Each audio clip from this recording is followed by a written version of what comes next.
See you in a few minutes.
Hey, Judy. Can you hear me?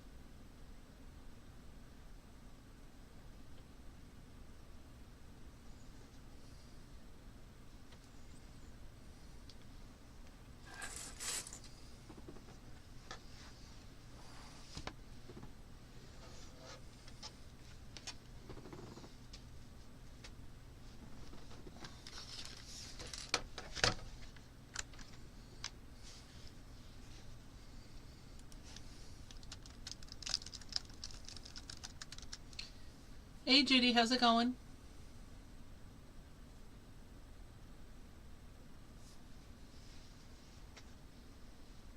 According to this, you should be hearing me.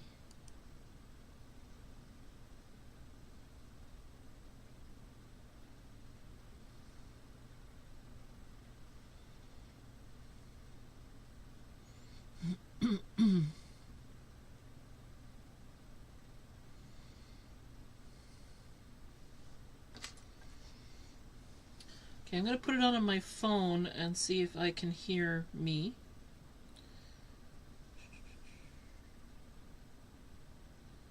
Oh, I'm not actually having it on for myself, so hold on a second. Okay, so I'm going to test and see if I can hear myself.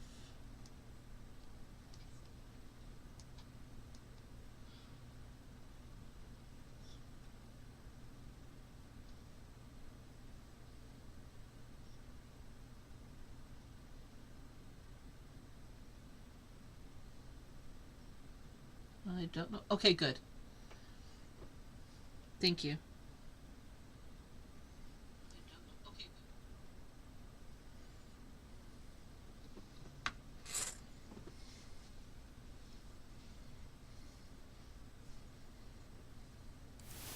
Hi, welcome to StashBlaster Quilts.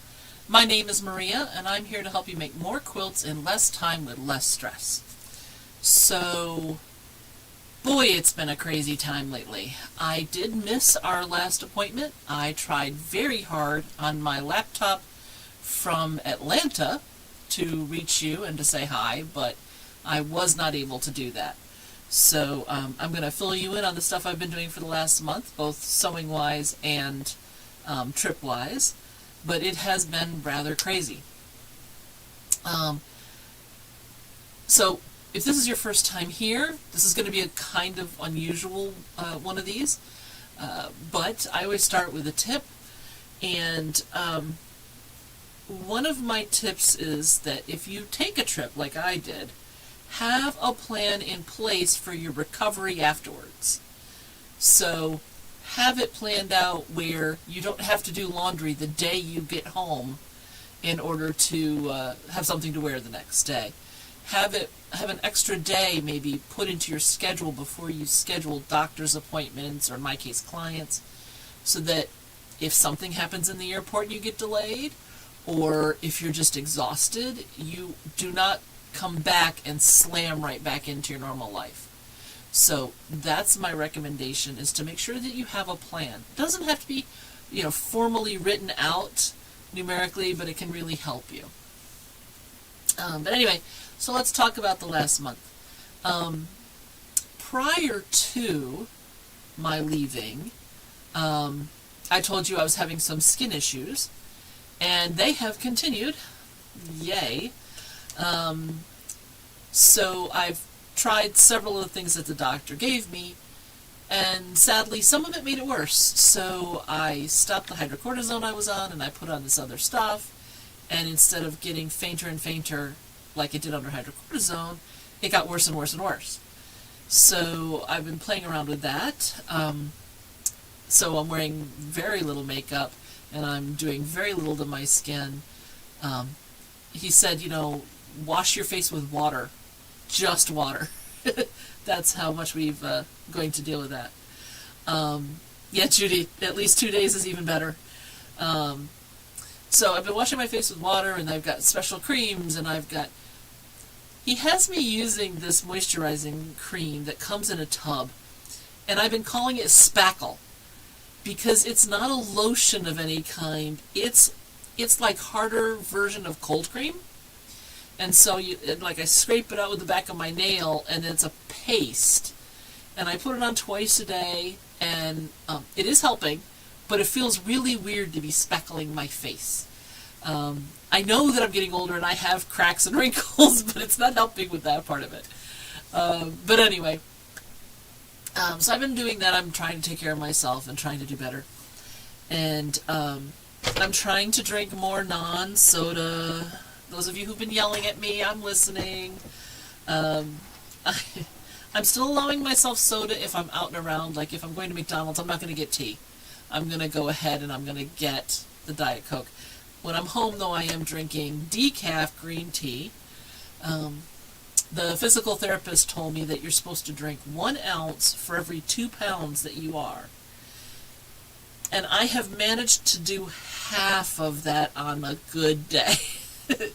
So I don't drink as much if it's tea than if it was the Diet Coke.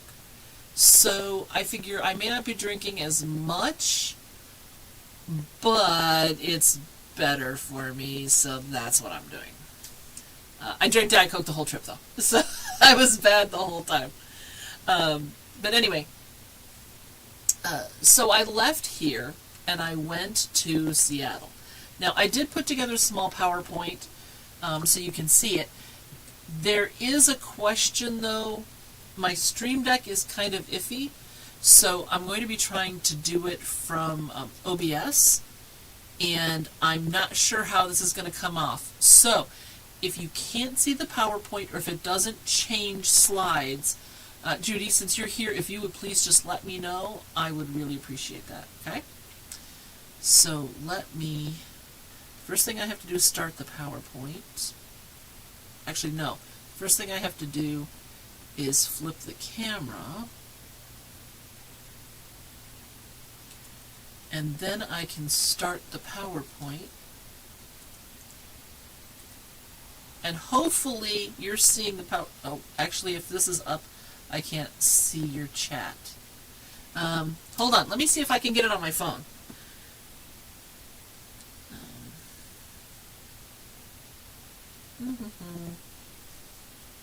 Let's do this. Okay, so I can see the PowerPoint. So hopefully this is going to work. Okay, sorry. So this is the way my last month has gone. So I went to Seattle, leaving from Dulles Airport. So they had these signs up everywhere. Text survey to that phone number. Doesn't work. Or go to this email. Go to this website. Doesn't work. So this $200 gift card for 2 minutes of your time? No. So that's kind of how my whole trip started. It was all kinds of, on again and off again. I was smart. I did get the wheelchair because I knew I was going to be doing a lot of traveling, and running through Dulles is never a good idea. And so they will take you all the back ways, so it's a lot quicker and easier, plus you get through the TSA lines faster. I do have TSA pre-check, but it's still a lot easier. So I did that. And I flew out Alaska Airlines, which I've never flown before. It was very nice, and I landed in Seattle. This is where we stayed in Bellevue.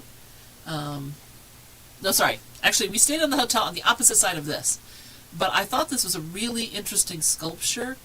If you look at it, it's actually a person holding up their hands and holding another person who's upside down doing an acrobatic pose while standing on a ball. The holding person is standing on a ball. But it's so elongated that unless you really look, it's harder to tell. The first time I saw it with the reflections in the windows, I thought it was a stick holding up a giant spider. But I figured it out later, and that's what counts. This is the classroom I got to teach my class in. I felt like I should be greeting my students with, "Welcome to Econ 101. Please sit down, take out your pencils, and prepare for the test." I've never had exactly this kind of seating before, so it was really pretty cool. And this was the screen for my slideshow. It was humongous. It was probably 10 feet tall. And so you can see just how wide it is. So it was very cool to have this giant screen in this lecture situation. It felt really pretty cool, actually. They served the strangest food during this thing. During one of the breaks, they served two buffet type things. Now, all the meals were buffet, but this is a potato bar. So there were tots, and then sweet potato fries, and regular fries, and a bunch of other stuff, and then cheese sauce at the end. It was really yummy. But they had all of these toppings. You could put bacon, and then the dressing. You could put mushrooms, all of this stuff on your fries if you chose to. And then right down the way was the ice cream bar. So they had vanilla and chocolate, and then they had all of the toppings, including hot fudge. So I definitely indulged in that. I will admit, I have a photo, but I'm not sharing it, that I took one of the small bowls for ice cream and I filled it full of the tiniest little gummy bears you've ever seen. They were maybe 1/4 of an inch tall, and the mini M&Ms, and I ate that in my room that night watching stupid TV things. On my way out of the hotel, when this was all over, this truck was driving through the lobby of the hotel. He had to pull in the side view mirrors in order to fit through the automatic door. And so he obviously does this all the time, but it's so weird to walk into a lobby and see an actual truck driving through the middle. It was the perfect size to do this. So it was cool. When I went to the airport in Seattle, I had never seen this before. They have a pet relief area that actually has a fake fire plug, which was really kind of cute. But although they had baggies for poop scooping, there was not a trash can there. So unless you went into the restroom and threw it out there, I have no idea how they managed to keep this place clean. I was there for like 20 minutes because I went to the restroom and then I was in the newspaper stand like right next to it, and I was watching people take their dogs and things, but I never saw any staff people there. So that was just kind of weird. And then on my way home, I came back on United, and I loved the fact that they had a USB jack, a USB-C jack, and headphone jacks in the screen. Most of the time when they've had those, they're in between the seats, and they can be hard to find, and the plugs don't always work, and you're trying to get down there and look. Sometimes they're actually between your thigh and the arm of the chair, and so if you are horizontally gifted like I am, it can be tough to find it and not bend your wires or it's jabbing into you. I loved the fact that it was there on the screen. That made it a lot nicer. So I flew out of Dulles, but I flew into Richmond because the very next morning at 7 a.m. we had to be at this conference in Richmond. So Scott went down earlier in the day. They got the hotel room. He was asleep in the hotel when I got there because my plane didn't land until 10 o'clock at night. And it was about an hour away, so by the time I got there, I went through the front desk, I got the key, I did it. It was 11 when I got to the room. It was probably 11:30 by the time I actually got into bed, and we got up at 5. So that was a nice short night, and Scott had not brought in my wedge pillow, so I only slept about an hour of that, and then I got to sit there with attorneys. So this was our table there. This banner is brand new. We're really pretty proud of it. The big tall one. We've never had one of those before, so you'll see it several times at these upcoming conventions. But that is my husband Scott, if you haven't met him. And so this was our table. I didn't get a picture of the actual unicorn. You can see it. I got one in pink and 2 in blue because I got a blue one for my son, a pink one for my daughter-in-law, and another blue one for my daughter-in-law's sister, who loves blue. These are the softest, most squeezable stuffed animals I have ever played with. If I could have gotten another one for myself, I would have shown it to you, but I would have probably worn half the fur off of it by now because it was just so nice. So if you ever find these Aurora things, or if you want to see where they are, you'll see what I mean. The whole thing is recyclable, but it was amazing.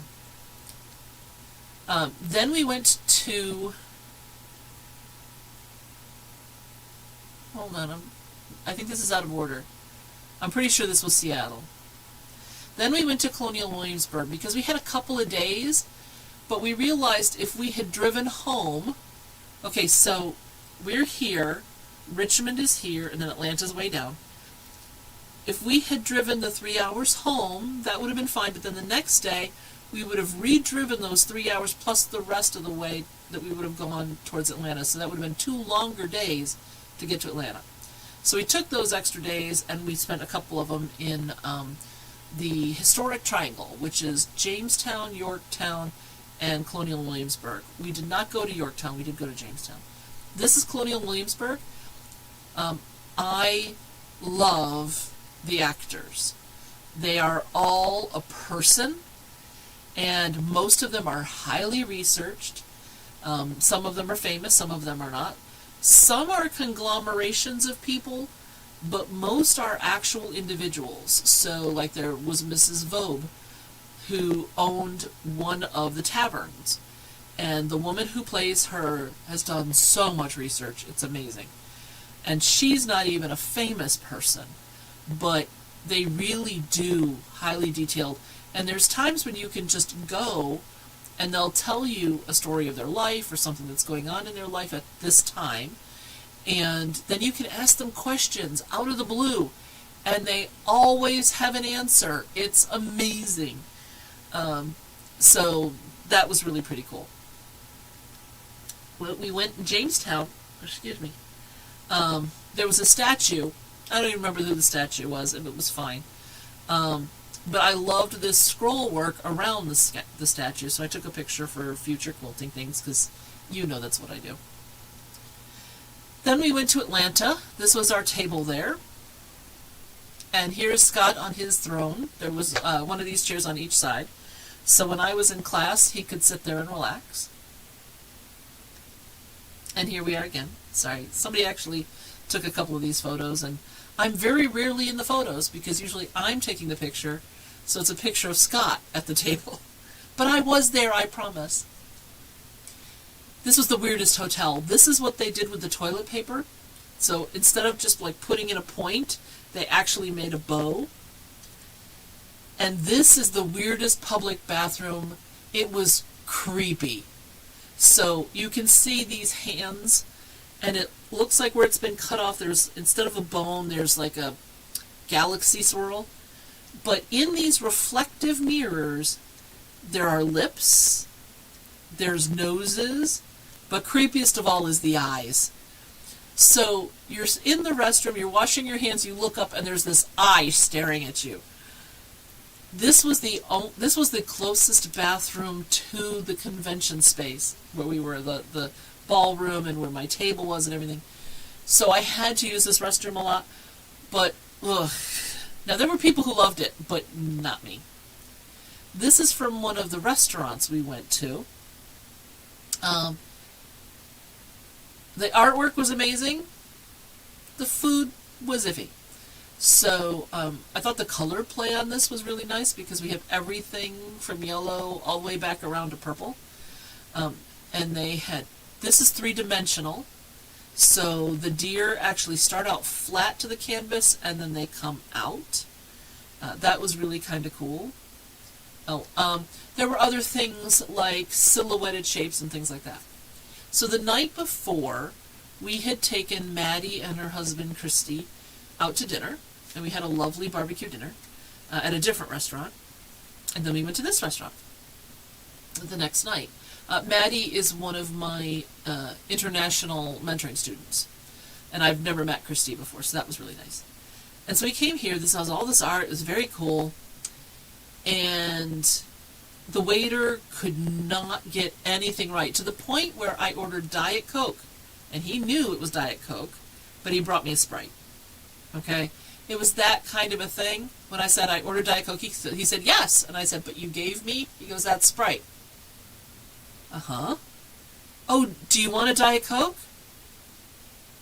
Yeah, that's why I ordered Diet Coke. So fine, but he messed up everybody's drinks. It was horrible. We get the appetizer. It was fine. Nothing wrong with it. It was fine. It wasn't great. And then I'm eating my short rib dinner, and there was a hair that went all the way through the meat. And so I pulled it out, and I told the manager I was not eating it and I wasn't paying for it. And he said, of course. I actually wound up going and getting sick in the bathroom at one point, and I'm not sure whether it was the hair or whether it was something with the appetizer that wasn't sitting right. I don't know.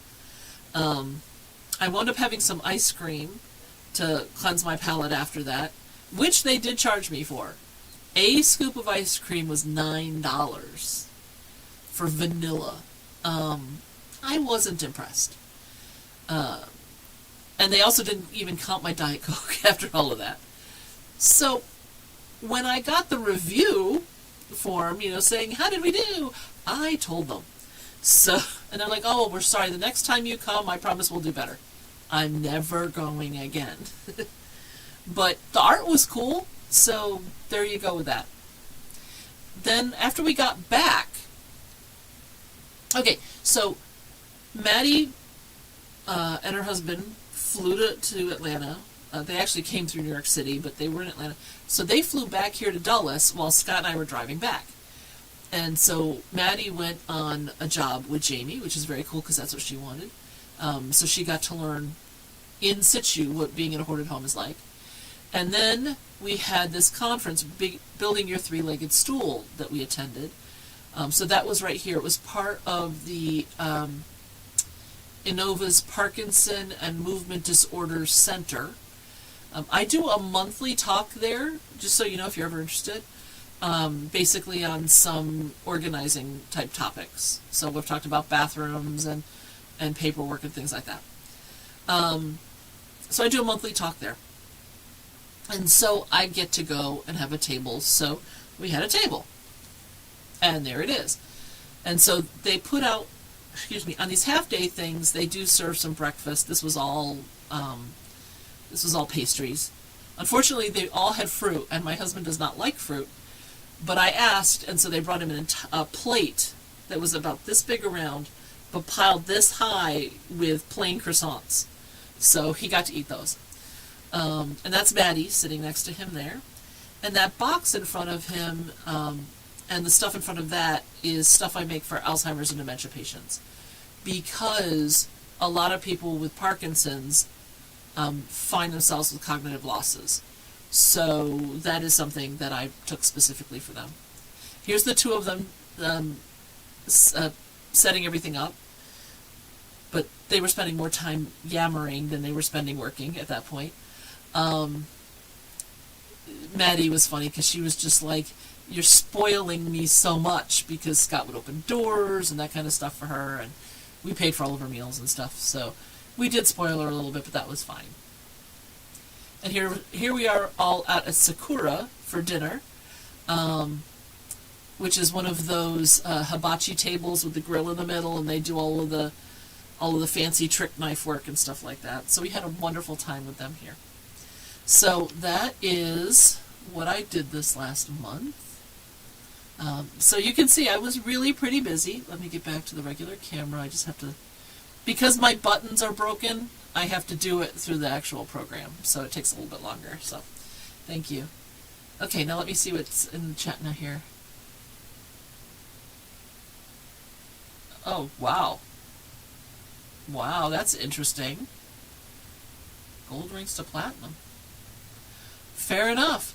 Actually, okay, so here's an extra story just for the fun of it.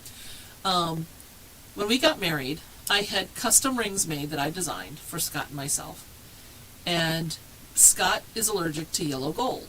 So so we had them done in white gold. This is when we learned I'm allergic to nickel, which is one of the varieties of white gold that exists, has nickel in it, because during our honeymoon I broke out in blisters underneath my wedding ring, which isn't good. It's not a good omen. But we've stayed together over 30 years, so I think it took. But I have considered having the rings recast, or at least my ring recast in platinum, so I can actually wear it again. I don't wear jewelry on the job site, and particularly rings, because a necklace you can break to escape, but a ring, if it's on your finger and it gets stuck, you're trapped. And I don't want that. So I never wear any rings at all. I have worn things like a Fitbit type wristband, because that can also be broken, although it's a lot harder. But mostly I've worn it because I've forgotten to take it off, as opposed to I wore it intentionally. Okay, so anyway, so that was the trip. And so I was really pretty happy with how it went. Why is it making flippy sounds and things in the back? Okay. So, just so you know, I'm looking here on my phone, and I'm seeing me. But when I look at my program here, it's going back through what I did before. So now I don't know what it's doing. Because it says on Facebook, it's still talking about Atlanta. But I'm looking at myself here, and I'm not. So, it's their program. Okay, anyway. So I did that. So Maddie was with me the third week. So I went to Seattle for several days, and then we did Richmond, and Colonial Williamsburg, and then Atlanta. And then I had Maddie for a week. So it's been busy time here. But because the Global Quilt Connection was on this last weekend, I went ahead and I did sewing during it. Okay, great. Yeah, I don't know why it's doing that on my screen, but thank you for telling me you're seeing the same thing, Judy. So I had already started some of these, but I finished 23 purple houses. Hold on, let me just flip this over this way. There we go. And I did 17 white houses. So in the 2 days I did 40 houses. So that felt pretty good. I was able to get a little bit further ahead, which is really nice. However, today I did just go and update all of my temperatures, so I still don't have enough houses. But from now on, I'm going to be paying closer attention. So, for example, 90-degree temperatures are yellow houses. Okay? And so now, I don't think we're going to have any more 90-degree days. So, I'm going to make sure I have enough yellows to do them all. But I'm not going to make any extras. I was making extras when I was cutting them out earlier, because I knew we would go to 90, but then we'd be going back through 80s and 70s and 60s. So having a few more cut out than the first half of the year needed was fine, because I knew I'd need some on this half of the year. But now that I've crested past when I think we're going to have 90s, I'm going to only make what I need to have the right number for the houses. If we pop up with a 90-degree day, then I'll make another yellow house. But I'll know that I pretty much am going to be done with the yellow. And so I'm going to be cutting out more, right? Because I can cut them and prep them and then sew them other places. So, for example, I have signed up for my first multi-day quilt retreat in a very long time. I'm going to be doing the Centerville Fall Retreat, which is in November. It was funny because I asked Scott if he thought that we could make it work, that I could go, and he said, we will make it work no matter what we have to do, because you need to spend some time sewing. Which basically means I have not been the nicest of people lately. When I get grumpy, he sends me off to sew, and he wants to send me off for 4 days to sew. Yeah, I'm probably grumpy this week. But again, I'm catching up from 3 weeks worth of work right now, and I have 4 presentations just this week. and I haven't done all of the presentations yet. I'm still working on some of them. So I am grumpy, and I am working all day and half the night. So he's very happy I signed up for that. But if I have these houses cut out and I have 4 days to sew them, that's really cool, because I'll be able to prep out a whole lot. And more importantly, I'm going to be able to lay out the quilt on paper to ensure how I want to do the roads and all of that, because I'll be able to get that all set up and get opinions from people, which will be very helpful as well. So I'm really, really looking forward to that. And what's nice is I have 2-inch Post-it notes, and I have 2-inch blocks when they're finished. So once I lay them out, it will make sense later when I'm plugging the houses in. I still have several decisions to make. So for example, because it's a temperature quilt, I would be tempted to start in February when they got married and go around and back to February. But that means it's going to be black at the top and orange and yellow at the bottom. I could do it the opposite direction. That would also work, and probably better. But it means that it's still going to be clustered. It'll be good black and browns and that kind of stuff as it goes up, and then all yellow, orange, and red at the top.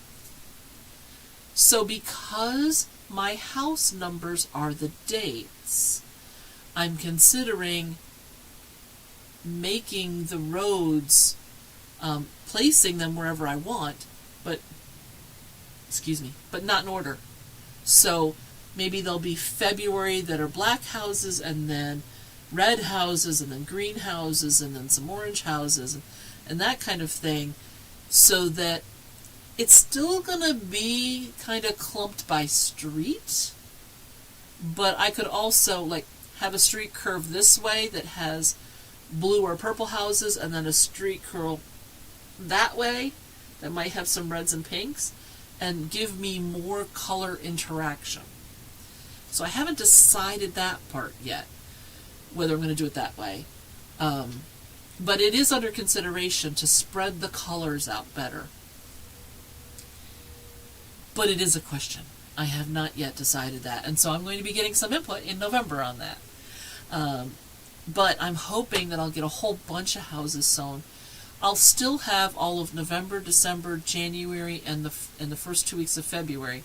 So I'll still have more than a quarter of a year yet to go after the retreat. But if I can get a lot of those houses done and be ahead of the game, I think that's a really good place to be. So that is something I'm looking forward to doing. And if in 6 hours I can crank out over 30 houses, this is actually 40, but some were pre-started. If I can crank out 30 houses in 6 hours, I can do a lot in 4 days. So I'm pretty happy about this. So that's what's going on with the wedding quilt.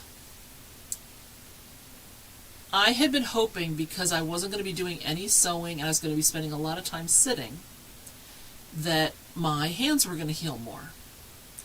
Unfortunately, in Richmond, the morning I got up and we were getting ready to go to the elder law attorney convention, I don't know what happened. I just put my hand towards the door. I didn't even touch anything. So it was the door to the bathroom I was reaching for. And like a bolt of lightning shot from right here all the way up to my elbow. It wasn't a shock, but just internally, something happened, and this whole part of my hand was screaming for like 3 days. And guess what? I'm right-handed. And when I write, it was painful. So I was doing as much as I could left-handed, so now my left hand has actually had more use and abuse. So I'm further behind than when I started all of this. So I had really hoped that this was going to be, fairly relaxing, because I wasn't taking a lot to sell to Seattle. Scott was bringing down books and things we were going to sell, but I just took a small display of items that I could show people, because I didn't have a table in Seattle. In fact, I went with a carry-on roller bag and a backpack, and I didn't have to check a bag. It was wonderful. So I had this all figured out, how this was going to be easy. I was going to get it done, not have to hurt myself. I could, give my hand a rest and all that. And nope, it didn't happen. So right now, if I have to sit and write, it still hurts. And this is from the 10th or the 11th. So I'm not super happy about that. But I'm doing what I need to do. I'm writing if I need to write, but typing isn't as painful, so I'm typing if I can. There's times I can't. If I'm in a client's house, I have to write, but I'm trying to limit that. And so I'm going to have to be taking it as carefully as possible, probably for the next couple of months again too. So it's taking all those handwork projects I was working on and taking you along on, and it's pushed them even further. When I have gone to my doctor before, he sent me to a surgeon, and the surgeon basically said they could fuse the joint here. Well, tell me what quilter can work without using this muscle ever, right? So, actually, they were going to fuse this one. So, yeah, I could bring it in and out slightly, but we need to be able to bend here. So, I may wind up needing to look into a separate hand surgeon and pay that out of pocket, which I'm not thrilled about. But I may wind up needing to do that in the future. Right now, I can manage. And so, I don't know how I'm going to make this work or when I would do it. Because I need my hands for my career, both for the organizing, and then I need it for my sanity with sewing. So there's a real question there of when and if I'm going to be able to deal with this, but I did not get the respite I had hoped for. But it is what it is. We all have lives that things don't go right, and we have to make them work however we can. So I'm not going on any long trips for a while. I've got several day trainings. I've got several, weekend, 2-3 day kinds of things, but they're relatively local. So as far as I know, these should all be fine through the rest of the year. And the question will come up later if there's a problem, but I think that we're okay for now. Next year, I've already applied for more conventions, so I keep working on getting the Zoom to work on the laptop. Part of the problem is the Wi-Fi in the hotels that we're in are not always strong enough to carry a stream. And in some cases, it's just the tech itself isn't working, or the software isn't working, or something is happening, because tech is not my friend. It's getting better. This setup has worked for quite a while now. I've been very happy with it. But I can't count on it. Like my buttons, right? If you don't know what I'm talking about with my buttons, this is called the Stream Deck. And you plug in on all of these buttons here what camera you want, whether it's zoomed in or not. The PowerPoint one that I had is a separate button. A PowerPoint without the picture inset in it is a separate button. You can make it do all kinds of stuff, and there's 15 different ways to configure it, because there's 15 buttons. And so normally I could just reach over and switch from like camera 1 to camera 3, which is the overhead one when you look down on my machine. And that's a simple button. But because I don't have that, I have to go into the program that manages the cameras and go to an area and then slide up or down and then click the button on the screen with my mouse, so it takes a little bit longer. And so my son is going to be looking at the Stream Deck next week when he's here to see if he can figure out what the problem is. We thought we had it fixed, and then, no, not so much. So we did that. So I am working on this. Scott is trying to put together a new computer. Well, it's not new, but you know, it's an older laptop, but it's younger than the one that I have, that I've been using, and so we're going to try to get that one set up, and I'll take that on the trips and use and try to Zoom from there. Not Zoom, YouTube from there. So here's hoping that the next time I'm out of town on the first or third Wednesday of the month, I will be able to talk to you and say hi.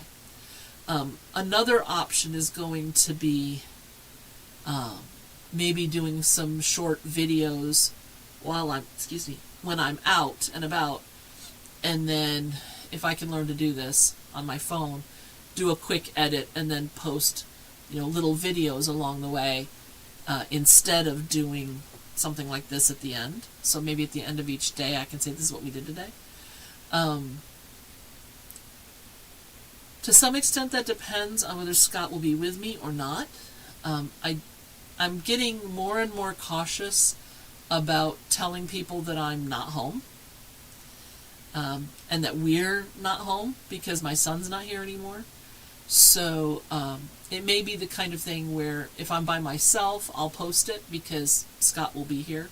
And so, if somebody decides to cause problems with the house, he'll be here. But things may need to wait too. I haven't quite decided where I want to be on that. That's why a lot of your YouTube content creators that you watch will post an edited film when their trip is all over, is because they don't tell anybody that they're going beforehand, and then they just fill you in on what happened at the end. I tend to let you know that I'm going to be gone, but moving forward I may need to change that a little bit. I hate to say it, but there's a lot of bad actors out there. And I have said some things on this channel that I don't think most people would have a problem with, but there are people that can get irate because you said good morning. So there's safety involved in that. So I may have to take a more safety positive approach to this in the future. But I would like to be able to shoot you quick little things. Hey, look at this. Hey, look at that. When I'm out and around, if there's something super cool. Or if I can edit, several photos from the day and do a quick voiceover and put it up. But I don't know how that's going to go. But I have a couple of months to figure that out. So we'll see at that point how we're doing. Okay? Let me see what else is going on. I am thrilled that the Quilt Guilds are open again. Unfortunately, I missed both of my chapter's September meetings, but I should be making the October ones, so that'll be fun. I have a bunch of stuff that I'm going to take to the free table from a client of mine, which is very cool. I believe at the next Springfield one, I'm going to be taking some wool stuff, and there are members of the guild who love to work in wool. So I should be making some people happy, which is always a good feeling. So I'll go ahead and I'll do that, and I'll be able to start working. Just before I left, well, not just before I left, but in the month before I left, I have a lot of donations in my garage, because from one of our clients, we collected a lot of things that could be used for back-to-school backpacks. But there were also some office supply type stuff in there. And we like to donate to Facets, which is here in Northern Virginia in Fairfax County. And their goal is to end homelessness, period, in the county. So they need a bunch of supplies, right? So we broke out the back-to-school supplies to put into the back-to-school drive pretty much just before I left. But I still have all the office-type supplies in my garage. Now, are we talking a box? No.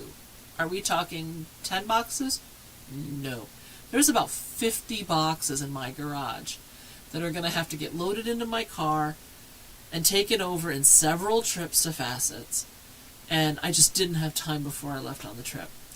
So I'm going to start unloading my garage into the car and then up to facets. And then I'm going to start getting all of the extra quilting supplies from that client out of the house and out to the guilds. And so one of my goals, it'll take me more than till the end of the year to get the quilting stuff out. But it's my goal to start reclaiming space in my house. But my clients had deadlines, so there was no way to do this in a way that wouldn't flood the recipients and be obnoxious that way. So I'm trying to be smart about it. So for example, with the quilting supplies, I would need to rent a 10 by 10 truck, but if I put all of that on the free table in one day,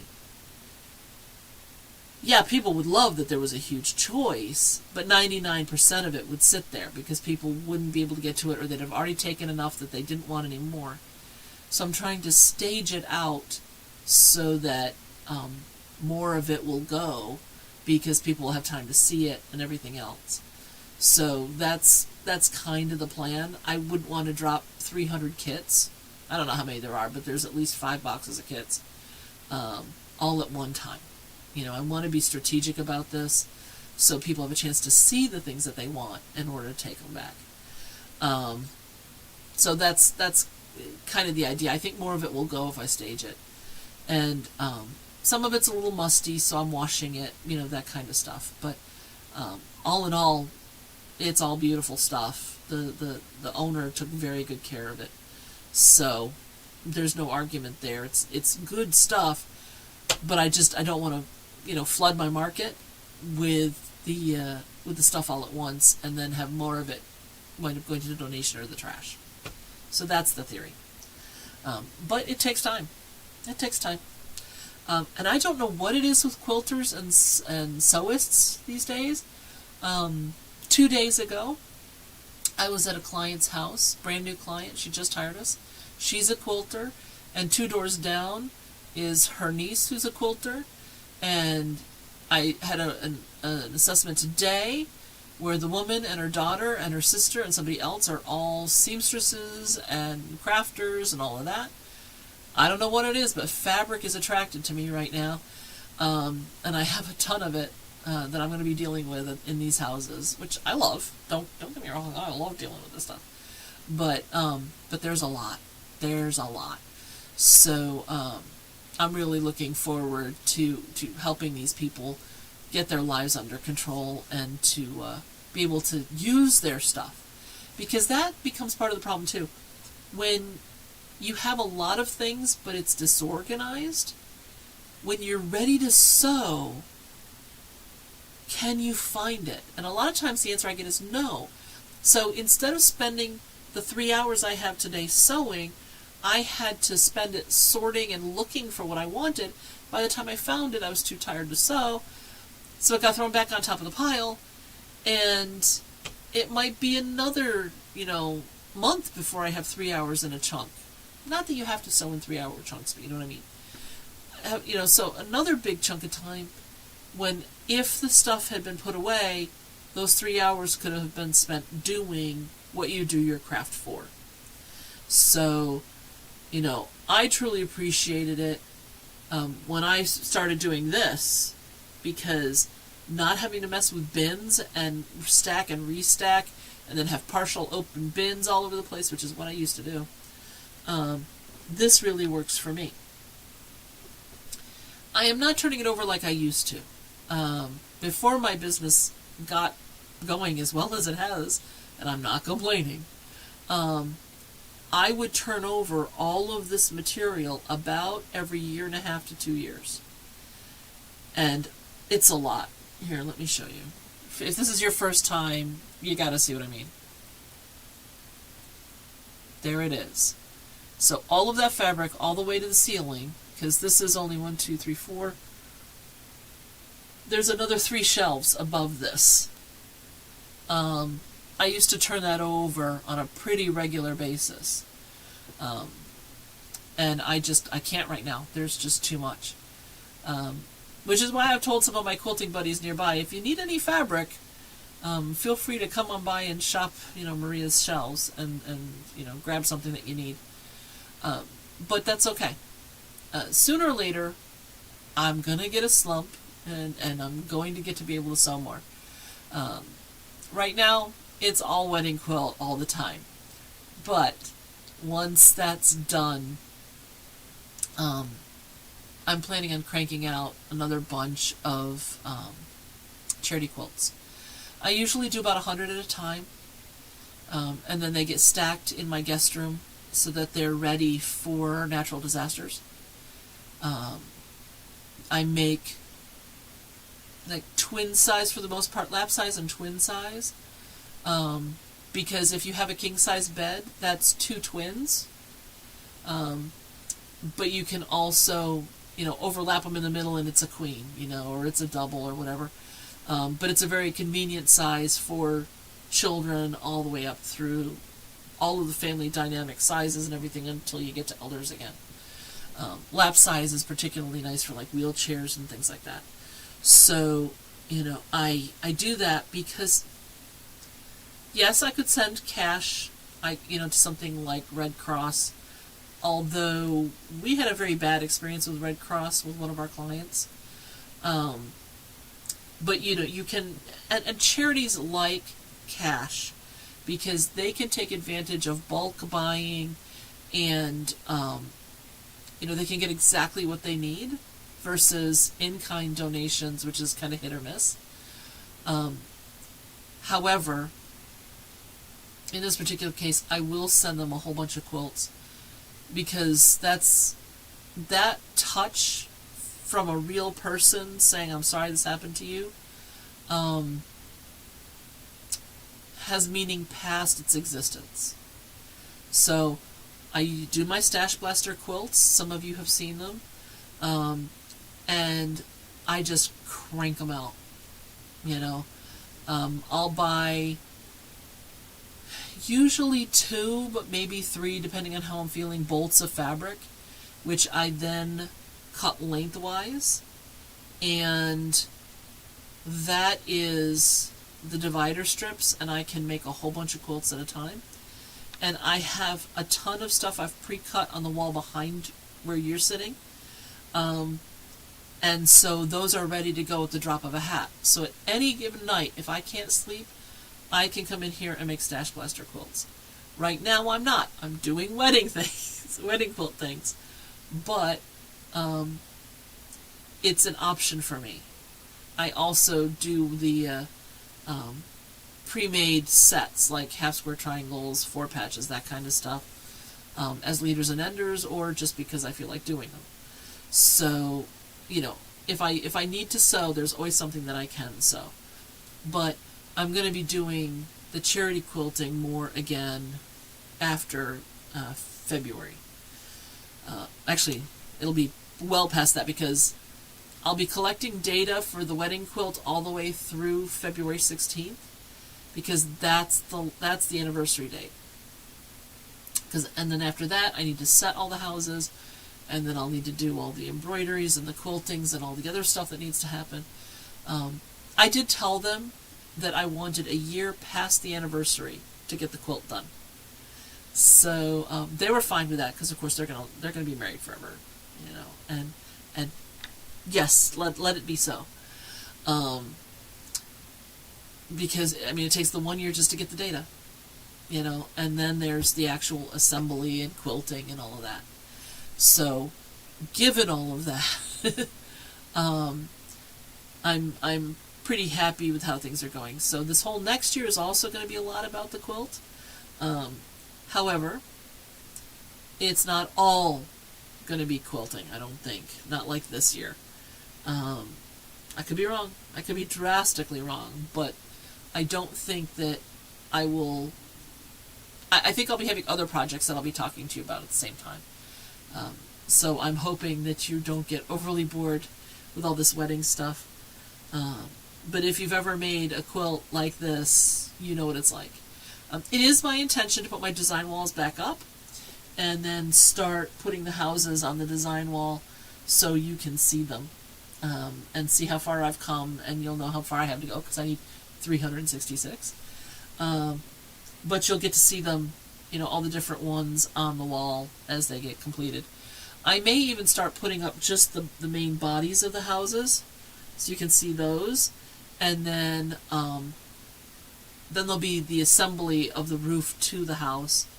If this is your first time, for my son's temperature quilt, these houses, the main body is the high temperature for the day, and the roof is the low temperature for the day. My husband pointed out the other day, it should be the other direction, but it would mean a lot more black houses, and orange and yellow roofs, which seemed a little odd to me. So I'm doing it the way I want to, and to heck with that. I figure there's more of this, so it gets the color. These are going to finish at 2 inches square. And so I'd like to start putting things up so you can see them better, and follow along a little bit. When I was doing the underwater quilt, a lot of you mentioned you liked seeing the progress session to session. So I do want to do that again for you. Once I have the layout done and I know, how the roads are going to go, and I can start spreading out the colors, because that's another part of it. I don't want to have a row of all pink houses and a row over here of all red houses. I want them all interspersed. So I can do some of that in advance, but I want to make sure that I've got some good balance right to left, especially if I'm doing that, the different roads are different colors. So I'm not putting house numbers on a lot of the things yet, which means I can't attach the roofs yet. Now, luckily, once they all have a number, then I can go to my listing and say, okay, because the high temperature was this and the low temperature was this, this house is going to get a purple roof or a blue roof or whatever. And then I can start matching those up, because I'm less concerned about having too many dark blue roofs or light blue roofs as how do they coordinate with the house color. I hope that makes sense. Because I want them to look good together. Now, some of my doors are wild, some of them are white, so there's a lot of other things going on here. But that can wait. I can make a ton of roofs in advance. I can get these houses done in advance. And so that'll make life a lot easier later to put them together as necessary in order to make it all work. It is almost 8 o'clock. If you've made it all the way through to this point, thank you so much for being here and sticking it out. We will be back in 2 weeks. I'm here the first and third Wednesday of every month at 7 o'clock Eastern Time. And then it's all live stream. It's all live stream at this point. There's very little that has been or is likely to be edited content, but it is something I am going to be trying to work on and get better at, so there'll be some other things dropping in. As I have sewing time, I've gotten positive reviews from you guys on the sit and sews. When I just turn it on, I put on my headphones so I can listen to my book, and I just sew, and you can go back and watch it later. People have told me that they've gone back and watched 3 hours of sewing. They set it to run while they're doing their own sewing, and they just kind of keep popping up to see, what am I doing? So I'm going to keep doing them occasionally. I don't think it's something I should be doing all the time. I don't think you need to watch or want to watch all of my sewing, but it'll be fun to do occasionally. So I'm going to keep doing that.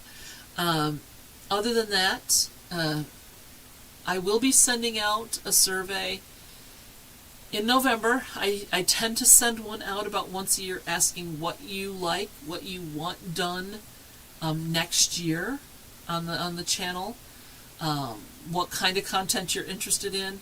I know you want to see the sewing room, because the opposite wall from this one over here is my son's old bedroom. It is screaming orange right now. It is traffic cone orange. And so the first thing that I'm going to need to do in there is paint it. So what I'm probably going to do is that'll probably be more edited content, because I can show it and then haul everything out and paint it and then speed it all up so it doesn't take forever. Maybe that'll be also something that I do on live, just in case people like to watch paint dry. I don't know. But then once that's done, and then I get in the shelving and I do all of that, then I'm going to explain how I'm setting that room up. I know you want a studio tour right now. It would be confusing as to what you were looking at in here. But I am going to do it. I know that that's going to be on there. But if there's anything else that you like, you've told me you like hearing about these trips, so that's why I did what I did today.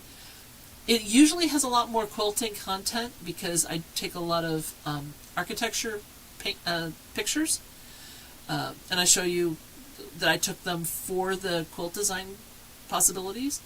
But this one was more just focused on being out and doing what I needed to do. So I didn't get a whole lot of good photos for that. Anyway, thanks for being here. If you've enjoyed this, please like, subscribe, all of that. It all helps the channel because it'll put it out to more people. And this is a very slow growing channel. It really is. I think there's 60 of you after a couple of years, like 3 or 4 years now. I don't know how many. Because it doesn't have the edited content, it doesn't get pushed as hard. So if you like this and you'd like to share it with friends, that's one way to help, is by liking and subscribing and hitting the bell so that people know this is worth seeing. So thank you all. I will see you in 2 weeks. I hope you have a wonderful time in the meantime, and happy sewing. Bye.